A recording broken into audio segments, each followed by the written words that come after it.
Bismillahirrahmanirrahim. Assalamualaikum warahmatullahi wabarakatuh.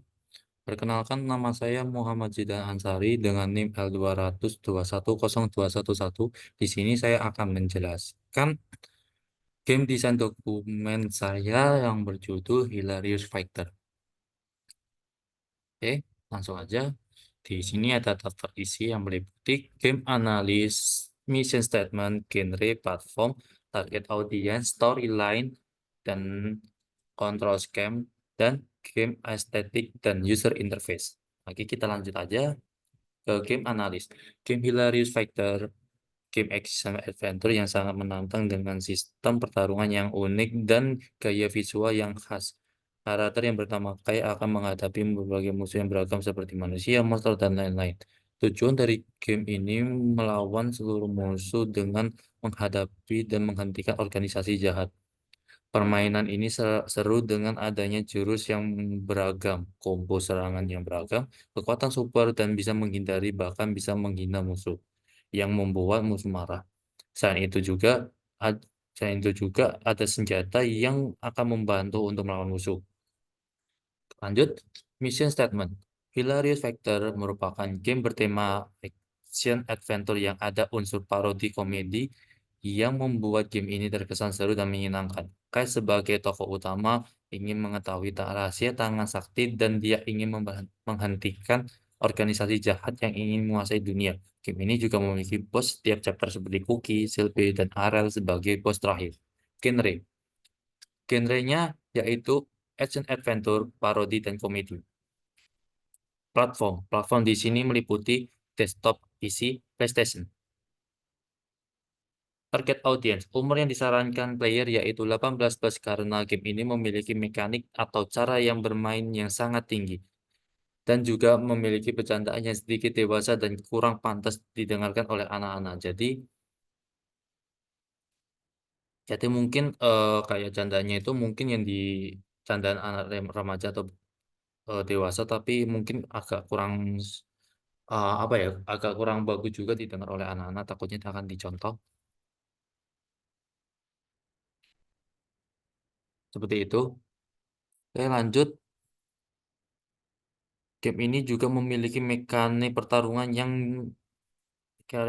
yang dalam dan menantang yang akan menarik bagi mereka yang menyukai game genre ini. Memiliki latar belakang dan karakter yang cukup menarik.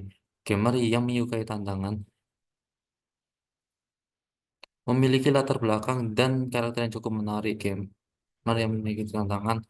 Game ini juga memiliki tingkat kesulitan tinggi sehingga akan menarik bagi mereka yang menyukai game yang bertantangan menantang keterampilan mereka. Setelah seluruhan target audiens utama Hillary Factor adalah gamer yang ingin mencari pengalaman action adventure yang unik, kreatif, dan menantang. Mereka yang menghargai game design dan menarik yang menginovasi memungkinkan besar dan akan terhibur dengan game ini. Oke, lanjut aja. Storyline karakter. Udah pusing. Maaf.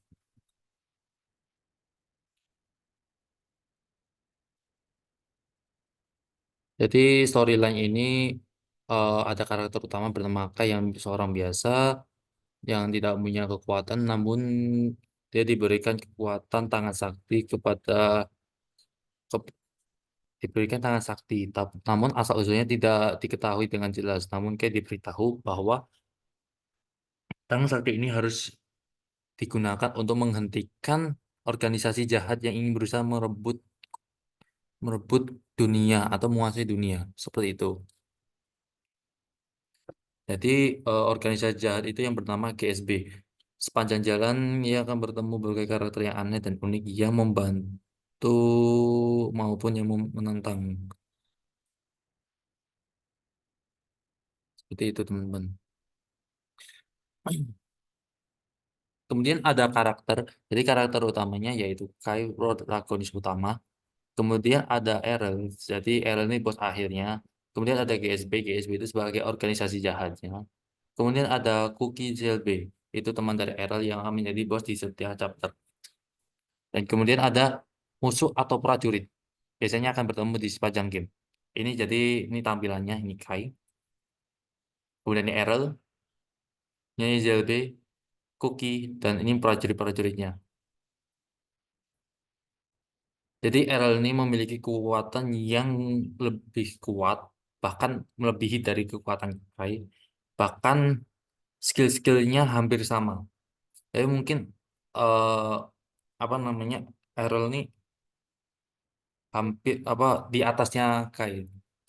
Tapi namun kalau tapi namun kekuatan kekuatan apa namanya skill-skillnya hampir jadi nggak sama plek dengan Kai. Ini karakter Kai. Kemudian ada ZLB. Jadi ZLB ini memiliki pertahanan yang kuat, namun nah, kekuatan yang kuat dan serangan area yang besar, namun dia sangat lambat. Jadi berbeda dengan Errol yang mungkin badannya agak apa namanya agak kurus dan bukan kurus apa namanya yang agak langsing. Nah, JLB ini dia memiliki gerakan yang lambat karena dia memiliki postur tubuh yang sangat gendut. Kemudian ada Kuki. Kuki ini memiliki kelebihannya memiliki serangan jauh yang mematikan. Namun dia kelemahannya yaitu pertahanannya yang sangat lemah. Jadi Kuki ini selain bisa serangan jarak dekat, dia juga bisa serangan jarak jauh seperti itu. Kemudian ada musuh atau prajurit-prajuritnya. Ini seperti ini. Ya, seperti biasa, prajurit-prajurit biasa mungkin memiliki pertahanan yang lemah dan serangan yang tidak terlalu sakit, seperti itu. Kemudian gameplay, genrenya dia masuknya genre action adventure, kemudian dengan fokus utama mekanik pertarungan tangan kosong dan menantang, dan juga ada unsur komedi atau parodi. Pada platform ini bisa dimainkan di PC dan PlayStation. Game modenya yaitu single player. Jadi pemain mengikuti dan pertarungan cerita dan petualangan Kai dari awal hingga akhir dalam story mode. Oke, tunggu sebentar. Ada format.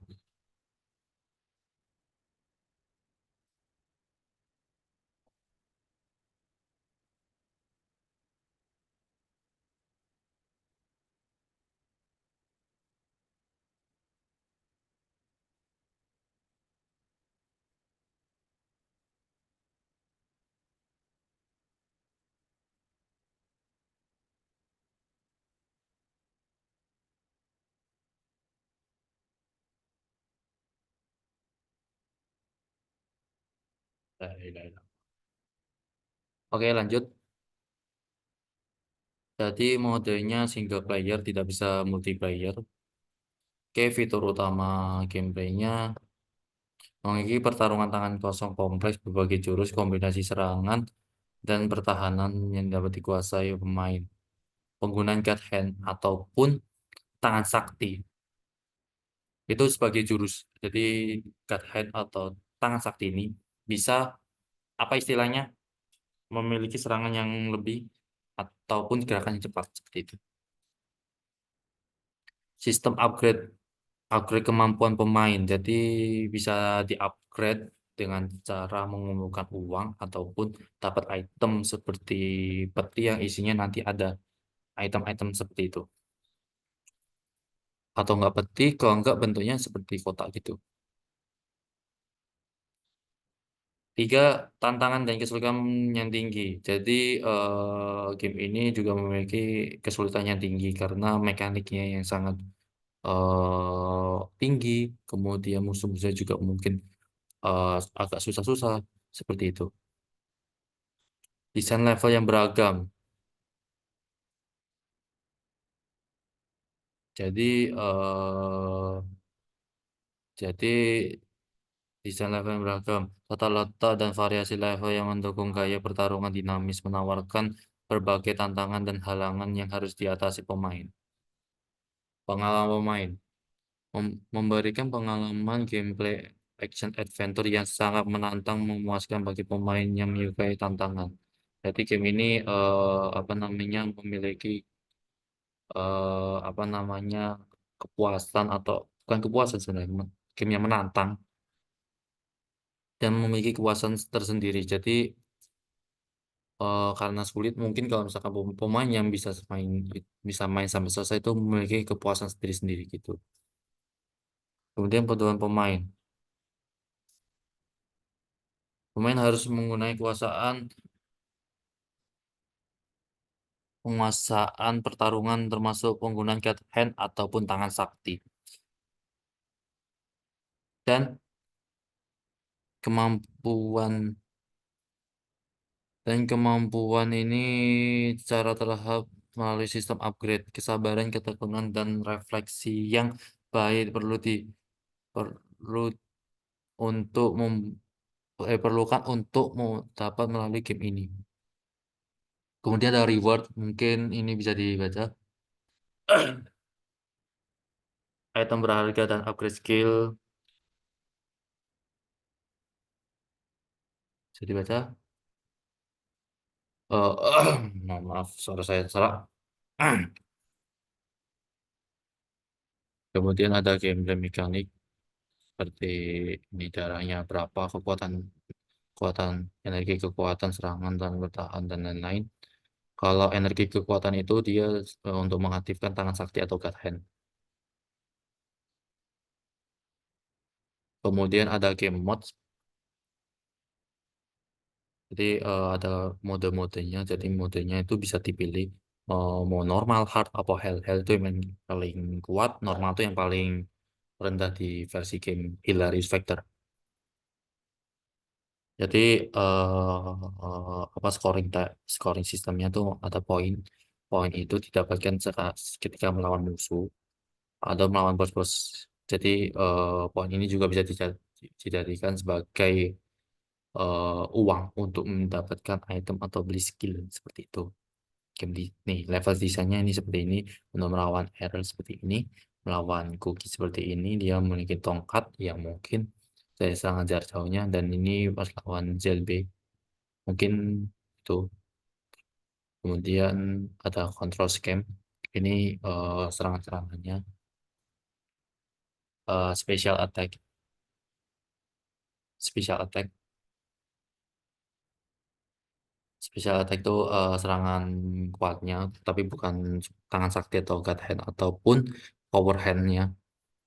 Kemudian ada bundar ini, jump, pick, atau pull itu biasanya digunakan untuk misalkan untuk perintah mau lompat, mau ngambil barang, ataupun mau narik sesuatu seperti itu.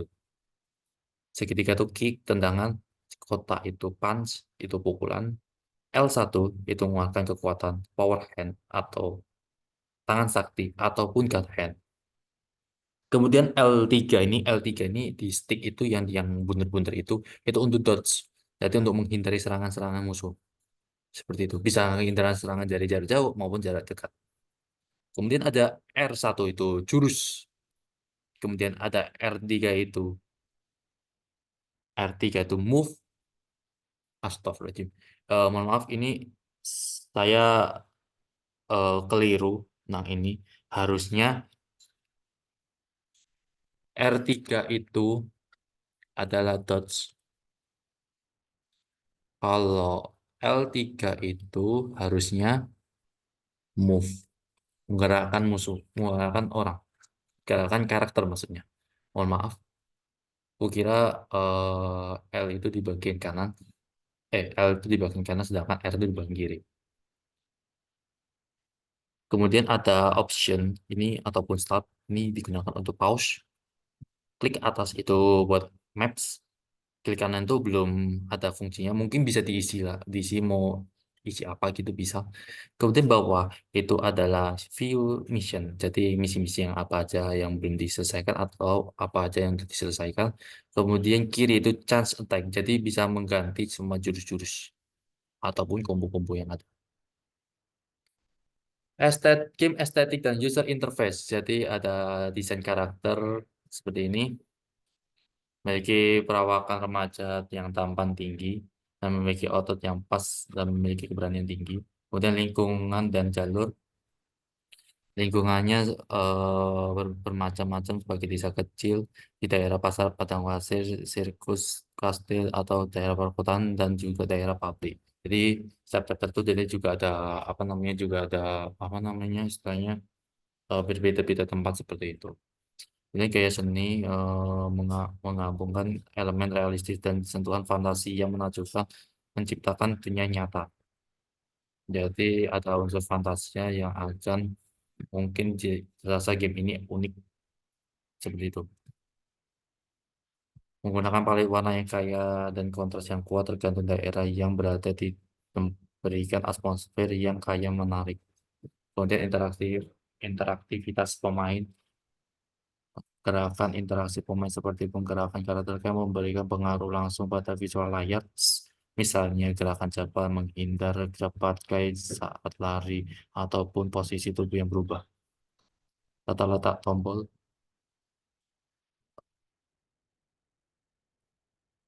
jadi tata letak tombol ini kok grill sih? Tipu lagi. Dengan jadi, tata-tata ini seperti serangan atau kemampuan khusus akan ditempatkan di sudut layar yang mudah dijangkau oleh jari pemain. Jadi, ini tuh sebenarnya udah dihitungkan seperti itu. Jadi udah dipastikan itu player itu atau pemain itu akan nyaman seperti itu. Dan navigasinya, akan tersedia untuk mengontrol pergerakan kayak dengan joystick untuk menggerakkan karakter. HUD Head Up Display, HUD menampilkan informasi penting tentang kesehatan dan energi tangan sakti Kai dan jumlah mata uang dan pemberitahuan penting lainnya. Di jadi HUD ini juga, dirancang minimalis dan tidak mengganggu pandangan pemain. Sistem menu. Sistem menunya terletak yang intuitif dan mudah dipahami dengan opsi mengakses inventaris, kemampuan, dan pengaturan pemain. Desain menu yang memberikan tema dan gaya seni game secara keseluruhan menambah konsistensi visual. Seperti itu. Selesai. Eh, oke, sekian dari saya. Apabila mungkin tadi banyak yang tipu ataupun salah, eh, tipu, terus ada salah tulisan, terus aku dari tadi ngomongnya mungkin banyak salah dan ada yang persingkatan, mohon maaf. Saya tutup. Wassalamualaikum warahmatullahi wabarakatuh.